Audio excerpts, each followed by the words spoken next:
My name is Zanele Njapha. My clients call me the Unlearning Lady because I work with an organization. I'm the CEO and founder of an organization by the name of The Unlearners.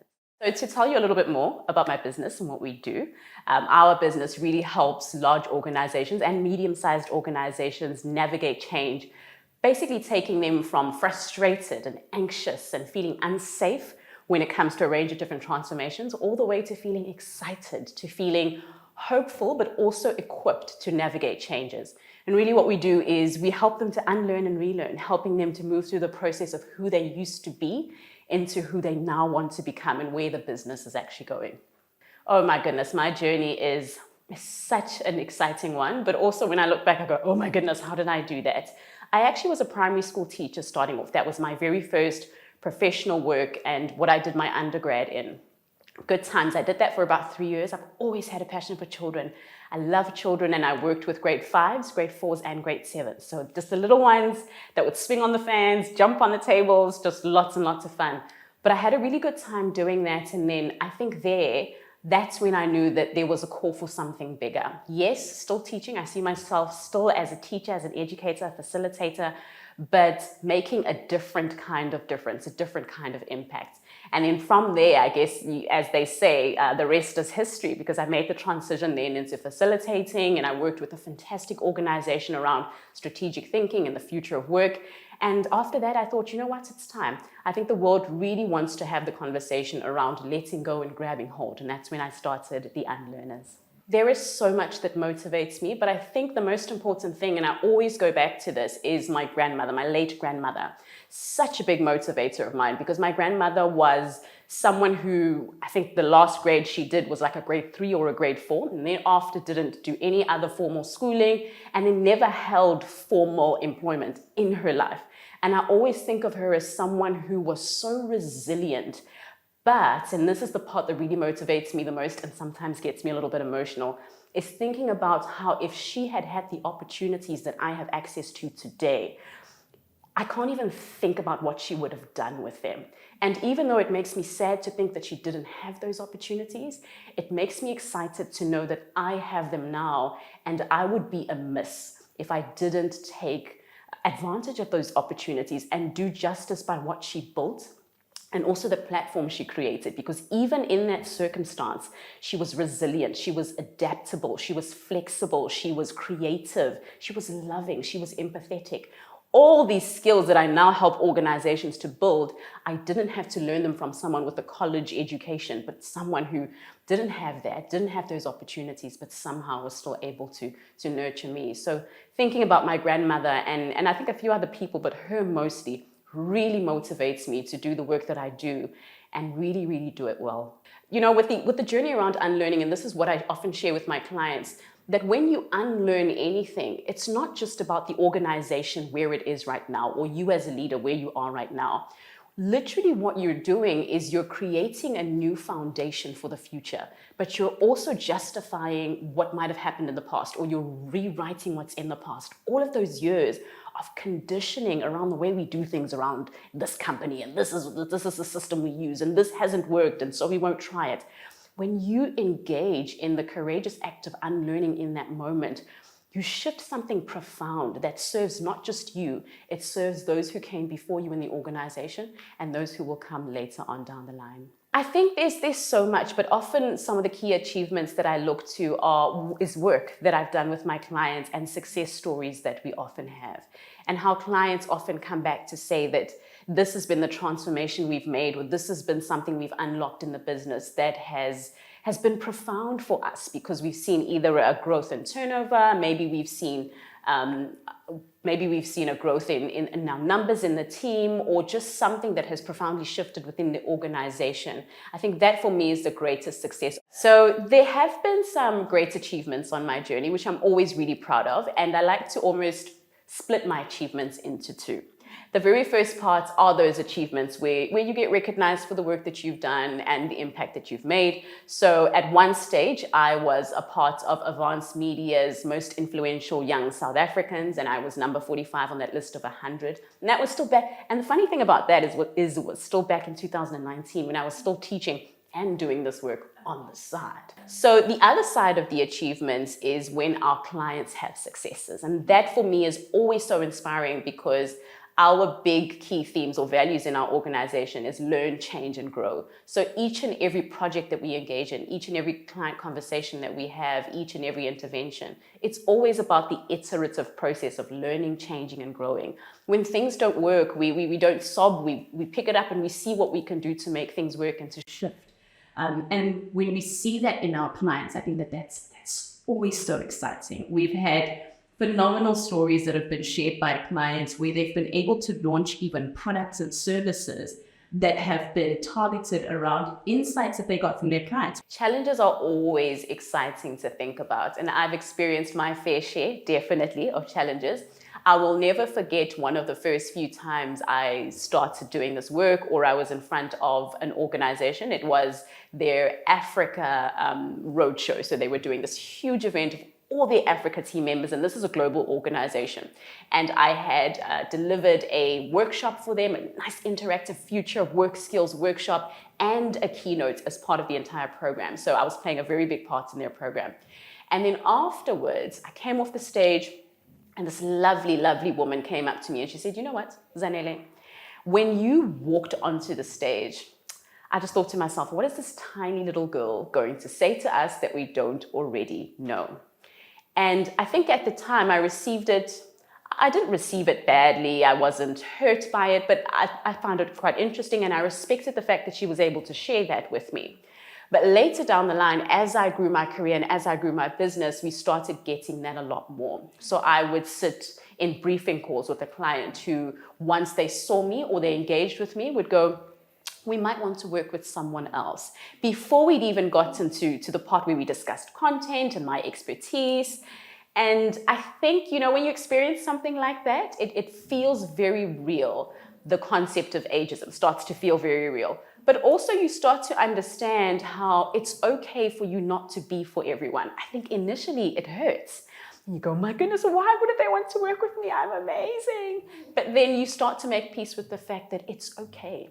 And I think as you develop in this work, as you grow a business, it's really important to firstly understand who your ideal customer is and serve those individuals. But if there is a misalignment at all, it's okay, because you don't want to work with a client where there's misalignment anyway. Business, I think our biggest challenge for myself at the helm has just been building a team. I am a self-professed introvert. And so for me, having conversations with people and investing in people in terms of really building my team in an intentional way has been somewhat of a struggle for me. Now I might know the right people because I'm a strategic thinker, so I always think I've got everything, all my T's crossed and my I's dotted. But it's actually slapped me in the face, especially this year, to say that no, actually, Zanele, maybe it's time for you to bring someone on who will handle the talent conversations, and that needs to be okay. And moving into a seat where I use my expertise and my skills is something that I'm learning the hard way. I had a hard time turning 30, to be very honest. Oh my goodness. I think now I'm in a much better space, but I really had to sit down and go, what does it mean to be 30? And so many people I spoke to said there's a clarity of purpose. There is an internal tapping in as well. And I've definitely found that. And so going forward into the rest of my 30s, that's what I'm going to take with me, is that beautiful wisdom that comes from knowing that I feel a lot more intentional about where I'm going, about where the business is going, and what I love and what feels like me, and also what doesn't feel like me.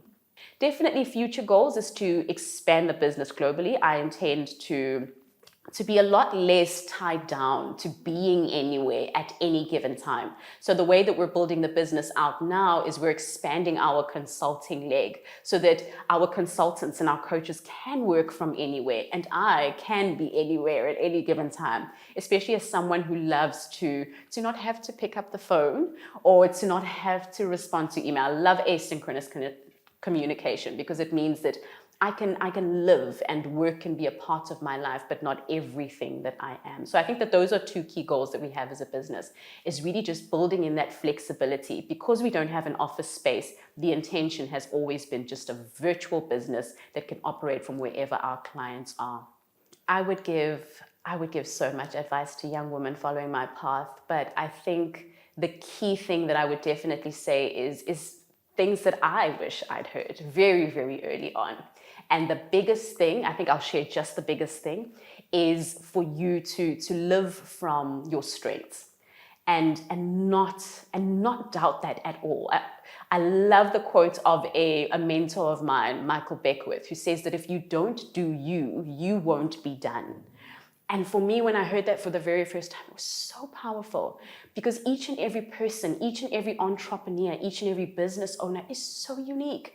And the way that you lead is informed by your biases, by your perspectives, by your eyes, your how you sip your coffee, and the tiny little things all the way up to the big things. And sometimes we are so focused on trying to fit into the mold that we forget that those tiny little nuances are the things that make us so unique. And when we're able to really leverage and play on those strengths and make the most of them as we grow, we find that it's easier to do business. It's easier to lead a team. It's easier to be strategic about who to bring on board, who not to bring on board.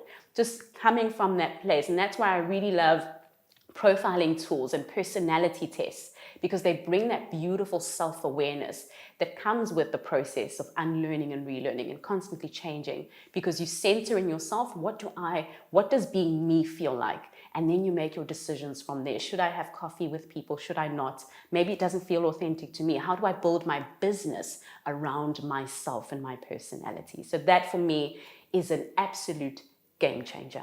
I actually took the Strengths Finder the other day, because I've taken the Enneagram, I've taken a few others, but almost 80% of my skills that came back was strategic thinking skills, analytical thinking skills. And I think that it's so clear in my business that that's the case, because even when I have conversations that sometimes need a little bit of empathy, and I'm very strategic and logical. Here's what we need to do next. This is not working. Okay, so that's how you feel. Let's move along. But I think that those types of things have really made me aware around where my growth areas are. So I would definitely describe myself as highly strategic and effective as a leader. And then the last thing that I'll say is I'm big on goals. I start off my year with a list of just some of the big, ambitious, what do they call it, hairy goals, the BHAGs that I want to achieve or look forward to in the year with regards especially to the business. And I'll list all of those out, and then I'll even go back and say per quarter in the year, where do I want to be per quarter with regards to these goals? And these are personal and business goals as well. And further to that, I'll even go even deeper and say, okay, how do I take my quarterly goals and translate them into each and every single month? And what I found with that is it informs what I do every single day. Because when I set up my to-do list, I go back to my quarterly goals and I go, okay, if we want to be on track for this, what do we need to be doing today to get us there? To relax, I read, but when I read, I usually read books that will support my business or help me become a better leader. But I love to just sometimes switch off. I've started this thing where on weekends, I do absolutely nothing. I don't give feedback on anything. I don't sign off on anything. I do nothing. The only thing that I will do on Sunday is I might just set up for the rest of my week. What am I planning to do? What am I planning to achieve? But I'll sit there, I'll watch Netflix, I'll binge watch Netflix, some of my favorite shows, and just try to disengage, because a lot of what we teach our clients is how our moments of insights, moments of creativity happen when we're not working. And this is the really profound thing. We often think if I need to be productive at work, I need to be at work and working. But actually, most of our clients get their best ideas from the shower, when they're working, when they're making love, when they're running, swimming, all of those types of things. So I've literally been teaching myself to just step away, do nothing, and then come back to work with this beautifully fresh mind. So still working on that, but definitely getting a lot better with the resting. What it means to me to be part of the Top Businesswoman Initiative is that there's an impact to be made. I think this platform, any platform, really gives us an opportunity to inspire, but also an opportunity to elevate some of the work that we do so that others can not only see it, but we can leverage co-creation. I think whenever you have a platform, it's an invitation to other people who share the same passion. So for myself, I might be learning, changing, and growing. Organizations, individuals who are passionate about unlearning and relearning, to go, oh my goodness, this is a concept that I might be able to practice, but this is something I can partner with. This is something that I can be a part of. And when you have a platform, it really creates that beautiful momentum for us to make an even bigger impact, but do it together.